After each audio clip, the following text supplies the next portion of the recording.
Welcome to യസ്മിര designs from സൃഷ്ടി bridal designing corner. ഇന്ന് നമ്മൾ ഓൺലൈൻ കസ്റ്റമേഴ്സിന്റെ മെഷർമെന്റ്സ് എടുക്കുന്നത് എങ്ങനെയാണെന്നാണ് പറഞ്ഞിരുന്നത്.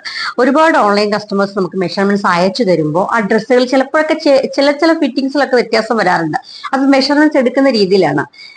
അളവ് എടുക്കുന്ന കറക്റ്റ് ആണെങ്കിൽ എപ്പോഴും ഡ്രസ്സ് നമുക്ക് പെർഫെക്റ്റ് ഫിറ്റിൽ കിട്ടും. ഇന്ന് നമുക്ക് അളവ് എടുക്കുന്നത് എങ്ങനെയാണെന്ന് ഞാൻ പറഞ്ഞുതരാം. ഇതിപ്പോ ബ്ലൗസിന്റെതാണ് കാണിക്കാൻ പോകുന്നത്. നമ്മൾ ആദ്യം എടുക്കുന്നത് ഷോൾഡറിന്റെ അളവാണ്, ഷോൾഡർ മെഷർമെന്റ്സ് ആണ്. എല്ലാവരും ഈ ഷോൾഡറിന്റെ കൈയുടെ ഈ ഭാഗം വരെയൊക്കെ ഇങ്ങനെ കവിഞ്ഞിട്ടാണ് അളവെടുത്ത് തരിക. അങ്ങനെയല്ല, നമ്മുടെ ഈ ഷോൾഡർ ശരിക്കും ഈ ബോൺ ടു ബോൺ ആണ്. ഇവിടെ നിന്ന് ഇവിടെ വരെയാണ്, കുറച്ചിങ്ങനെ ഉയർത്തി വെച്ചിട്ട് ഇവിടെ വരെയാണ് നമ്മൾ എടുക്കേണ്ടത്, ഷോൾഡർ മെഷർമെന്റ്സ് എടുക്കേണ്ടത്. അതിനുശേഷം ലെങ്ത് ആണ് എടുക്കേണ്ടത്. ഷോൾഡറിന്റെ ഈ സെന്റർ ഭാഗത്ത് നിന്നും എവിടെ വരെയാണോ നമുക്ക് ബ്ലൗസിന്റെ ലെങ്ത് ആവശ്യമുള്ളത് അവിടെ വരെ സ്ട്രെയിറ്റ് ആയിട്ട് പിടിച്ചിട്ടാണ് എടുക്കുക. അതുപോലെ ഫ്രണ്ട് മെഷർമെന്റ് എടുക്കുമ്പോൾ ബ്ലൗസിന്റെ ബാക്കിന്റെ ലെങ്തും എടുക്കണം, ഫ്രണ്ടിലേക്കുള്ള ലെങ്ത് എടുക്കുമ്പോൾ അതും ഷോൾഡറിന്റെ സെന്ററിൽ നമ്മൾ ബെസ്റ്റ് പോയിന്റിന്റെ അവിടെ നിന്നും ഇങ്ങനെയാണ് എടുക്കേണ്ടത്. ഇതിപ്പോ നമുക്ക് 15 വരെ വരുന്നത് കണ്ടോ, ഇതുപോലെ ഇങ്ങനെയാണ് ലെങ്ത് എടുക്കേണ്ടത്. അതിനുശേഷം നമ്മൾ എടുക്കേണ്ടത് ചെസ്റ്റ് അളവാണ്. ചെസ്റ്റ് അളവ് എന്ന് പറയുമ്പോൾ ഈ കൈക്കുഴിക്ക് ഇടയിലൂടെയുള്ള അളവാണ്. ഈ ഒരു ഭാഗത്ത് വരുന്ന അളവാണ് ചെസ്റ്റ് മെഷർമെന്റ്. അതും നമ്മൾ ഇങ്ങനെ എടുക്കുക. ഇങ്ങനെ എടുക്കുമ്പോൾ ശ്രദ്ധിക്കേണ്ടത്, പലരും ഇതിങ്ങനെ ടൈറ്റ് ചെയ്തെടുക്കാറുണ്ട്, ചിലർ ഭയങ്കരമായി ലൂസാക്കി എടുക്കാറുണ്ട്. അങ്ങനെയല്ല അത് എടുക്കേണ്ടത്. നമുക്ക് ഒരു ഫിംഗർ ലൂസിലാണ്. നമ്മളിപ്പോ ഇങ്ങനെ മെഷർമെന്റ്സ് എടുത്തു, ഇങ്ങനെ ഇടയ്ക്ക് ഇതുപോലെ കൈവച്ച് അല്ലെങ്കിൽ ഒരു വിരൽ ഇങ്ങനെ വെച്ചിട്ടോ അല്ലെങ്കിൽ 4 വിരലുകൾ ഇങ്ങനെ വെച്ചതിന് ശേഷം അതിന്റെ പുറത്തോട് ഒരു ചെറുതായി ടൈറ്റ് ചെയ്ത് വേണം മെഷർമെന്റ്. എല്ലാ അളവുകളും അങ്ങനെ തന്നെയാണ് എടുക്കേണ്ടത്. ചെസ്റ്റ് അളവ് കഴിഞ്ഞാൽ ഉടൻ തന്നെ നമ്മൾ ബെസ്റ്റ് അളവാണ് എടുക്കേണ്ടത്.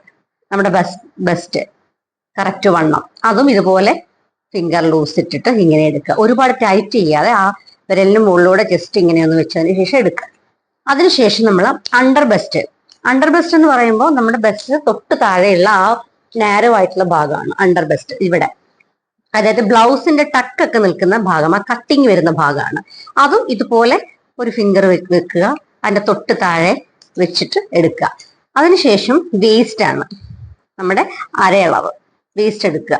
ഇത്രയും അളവുകൾ ബ്ലൗസിന് എടുത്തതിന് ശേഷം പിന്നീട് നമ്മൾ ചെയ്യേണ്ടത്, ഇത് വളരെ കൃത്യമായി വേണ്ട ഒരു അളവാണ്. ഇത് പലർക്കും പല അളവുകളാണ് കൈക്കുഴി ഭാഗം വരുന്നത്. ചിലർക്ക് കൈക്കുഴി ഭാഗം വണ്ണത്തിനേക്കാൾ കമ്പാരിറ്റീവ്ലി ചിലപ്പോൾ നല്ല കുറവായിരിക്കും, ചിലർക്ക് ഈ ഭാഗം കൊണ്ട് വണ്ണം കൂടുതലായിരിക്കും. അപ്പൊ അത് ടൈറ്റ് ആയി പോയി കഴിഞ്ഞാൽ നമുക്ക് ബ്ലൗസ് പ്രോപ്പർ ആയിട്ട് ഇടാൻ പറ്റില്ല. എപ്പോഴും ഈ അളവ് ശ്രദ്ധിച്ചെടുക്കുക. കൈക്കുഴി ഇങ്ങനെ ഇതുപോലെ തന്നെയാണ് എടുക്കുന്നത്. ഇങ്ങനെ ഒരു ചെറുതായി ഒന്ന് ലൂസാക്കിയത്, ഒരുപാട് ടൈറ്റ് ആക്കാതെ കറക്റ്റ് നമ്മുടെ കൈക്കുഴി മുഴുവൻ റൗണ്ടിന് പിടിച്ചിട്ട് ഇങ്ങനെ എടുക്കുക. ഈ അളവ് ഇതാണ് നമ്മുടെ റിഗാള് അല്ലെങ്കിൽ ആം ഹോൾ റൗണ്ട് എന്ന് പറയുന്ന അളവാണിത്. ഇത് കറക്റ്റ് ആയിട്ട് എടുക്കുക. അതിനുശേഷം നമ്മൾ എടുക്കേണ്ട വളരെ പ്രധാനപ്പെട്ട ഒരു അളവുണ്ട്. അതാണ് നമ്മുടെ ബസ്റ്റ് പോയിന്റ് അളവുകൾ, അതായത് അപ്പെക്സ്. അത് ഷോൾഡറിന്റെ സെന്ററിൽ പിടിക്കുക. അതിനുശേഷം നമ്മുടെ ബസ്റ്റ് പോയിന്റ്, ഇതാണ് നമ്മുടെ ബസ്റ്റ് പോയിന്റ്. അത് കറക്റ്റ് എത്രയാണ് എന്ന് അളക്കുക. അതിനുശേഷം ഈ വൈഡ് അതും എത്രയാണെന്ന് അളക്കുക. ഇത് വെച്ചിട്ടാണ് നമ്മൾ ബ്ലൗസിന്റെ ടക്ക് ചെയ്യുന്നത്. അപ്പൊ അതിനുവേണ്ടി കറക്റ്റ് ആയിട്ട് ഈ മെഷർമെന്റ്സ് എടുക്കുക. ഇത് ഇങ്ങനെ ആയി പോകാനും പാടില്ല, ഇത് കുറച്ചിങ്ങനെ താഴേക്കായി പോകാനും പാടില്ല. നമ്മൾ ശരിക്കും സ്ട്രൈറ്റ് ആയിട്ട് നിന്നിട്ട് ഷോൾഡറിന്റെ സെന്ററിൽ വെച്ച് കറക്റ്റ് പോയിന്റിലേക്കും ഇങ്ങനെയും കറക്റ്റ് വൈഡ് എത്രയാണെന്നും കൃത്യമായി പിടിച്ചിട്ട് വേണം അളവ് പറഞ്ഞു തരാൻ. അതിനുശേഷം നമ്മുടെ കഴുത്തും മറ്റു അളവുകളും ഒക്കെ എടുക്കാം.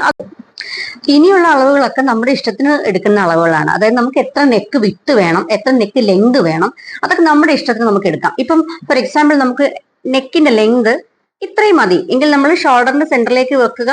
ഇത്രയും മതിയെങ്കിൽ ഇങ്ങനെ എടുക്കുക, 4.5 മതി.